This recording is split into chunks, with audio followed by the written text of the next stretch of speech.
Alright guys, so we are back again with another video. Today I wanted to talk about why people ignore your content. So a real reason why people ignore your content is because one, you're not focused on the outcome that they want or any outcome. A lot of times we create stuff just because we create stuff and we would just want to document what's going on, or we find something that we find interesting. But if you really, really want to actually build a base, build a following, have people coming back, you need to make sure that you're focused on a outcome. So people who don't have a big following, you can't just share stuff because basically the people that can just share stuff and get views, they already have a big following or they're a celebrity. They already have people attracted to them.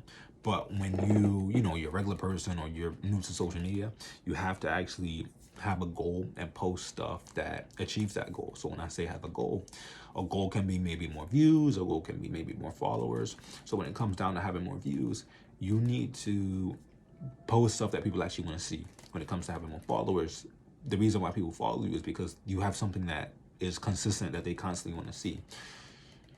People have the wrong mindset.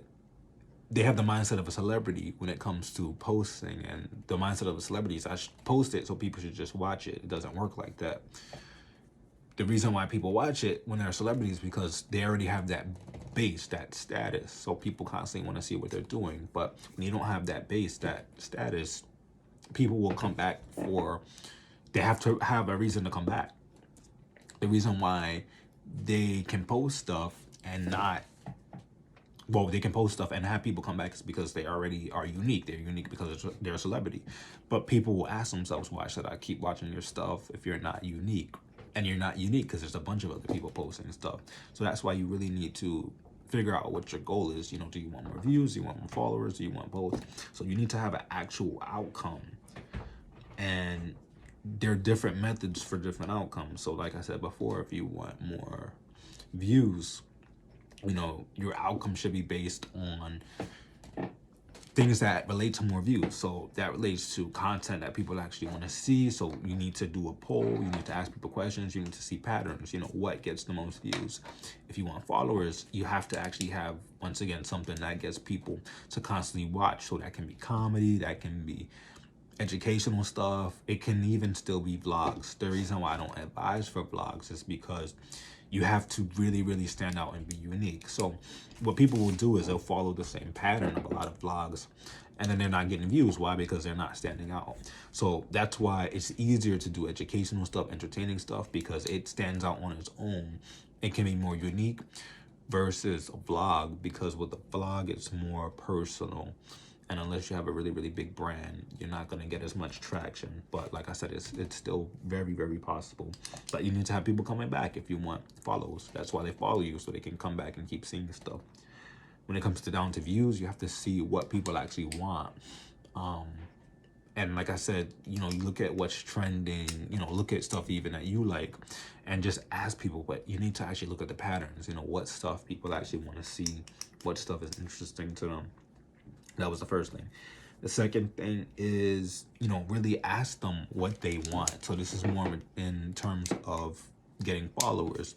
So for me, I ask my followers, what do you guys want to see more of? If you don't have a lot of followers, you have to try stuff out. So try out different categories. So the categories that I've learned that have really, really taken off, and ones that people always want to see, are in health, wealth, and happiness. So when I say health, health tips, wealth tips, and happiness. So a lot of that is entertainment and stuff like that. So those are like the three things that for smaller groups of people, smaller creators, they get a lot of traction because people are always searching for stuff like that. So those are a lot better. And if you're doing any of those three, like I said, those are in demand, but you have to make sure that you make it unique in some way. So for example, if you're doing happiness stuff, you're doing comedy, you have to make it unique. So maybe show underground comedians, or, show a different aspect of comedy. So that was number 2. Number 3 is covers. So this goes into the hook. So you need to make sure that you have a really, really strong hook. That's going to determine whether or not people continue watching. So for me, I always make sure that my hooks have a title. once again, like I mentioned in the other videos, because you have a lot of people using social media now, you can't just have a video, a clip as a hook. Now you have to actually add like a caption to describe what the video is about, because that's gonna stop somebody from scrolling. Because subconsciously they're gonna say this resonates with what I want to see, so they're gonna continue to watch. And like I always say, you know, in the future it might be harder. Maybe we'll have to make our hooks just based on color, because there's so many people using the app. But that's the reason why, you know, you need to really, really get in the head of the people that you follow and understand why they do what they do. So, you know, make sure the covers are good. Make sure you have a good hook. And I advise bright colors, really crisp colors, intense moments, a lot of emotion, stuff like that. So those are my tips for today. I'll see you guys in the next video.